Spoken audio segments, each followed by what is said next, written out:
It's time to tip your hats and pop some bottles, people. I'm the writer sits in the back, and today we're going to talk about the wildly dangerous world of Baccano, an anime that focuses on the stories of many characters during the 1930s Prohibition era. So let's go over the 5 things you need to know about Baccano.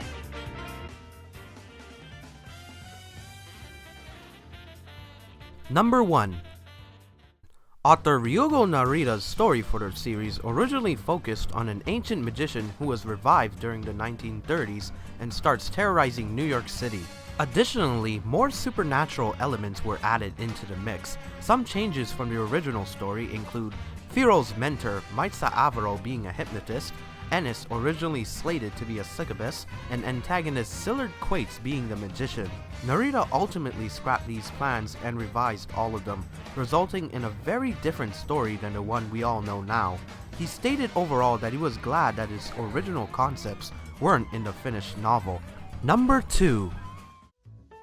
Baccano first started out as a light novel series by Narita after wanting to write a story set during the Prohibition period. He chose the light novel medium because not many of them had this unique setting, and was inspired by Brian De Palma's 1987 film The Untouchables to pen the story. De Palma's film followed real-life Prohibition agent Elliot Ness, who was in charge of tracking down notorious Chicago gang leader Al Capone. The film follows Ness's attempts to bring the crime boss to justice and exploit his crimes. In addition, aspects of the Prohibition such as bootlegging, mafia crimes, and the Great Depression are prevalent throughout many episodes of the anime, and the 1930s influence on the story is very strong. Number 3. To gain a sense of the setting, time, and atmosphere of Baccano's narrative, series art director Satoshi Ito took several other members of his staff and traveled to New York City to scout some of its most iconic regions. Places such as the Hell's Kitchen neighborhood, Chinatown, Little Italy, Grand Central Station, and various other locations in Brooklyn and along the East River were examined to effectively portray them in the anime, where most of them would be used as a backdrop for the story.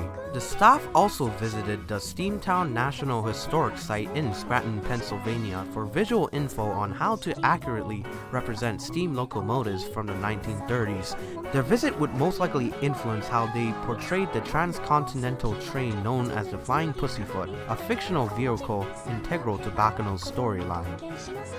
Number 4. Many characters in Baccano were supposed to die in Narita's earlier drafts. The Lemures, Lad Russo, and the Comoras were all originally planned to bite the dust. Also added to that list was the character Chane Laforêt, whom Narita didn't really like much. As time passed though, Narita became attached to her and ultimately changed her fate along with the others. You guys dodged a bullet there.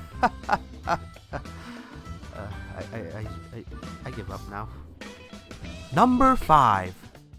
ADR director Tyler Walker was in charge of dubbing the anime for Funimation at the time, and over 140 people auditioned for the main roles. Walker mainly casted newcomer actors, believing the anime could provide him with fresh talent.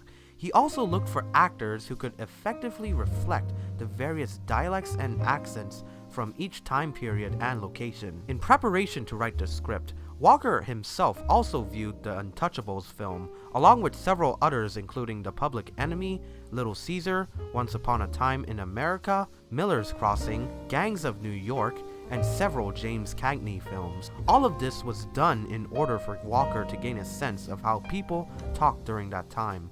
He also made the dialogue of the anime more flowery and lingo-ridden to match the anime's overall stylized gangster feel.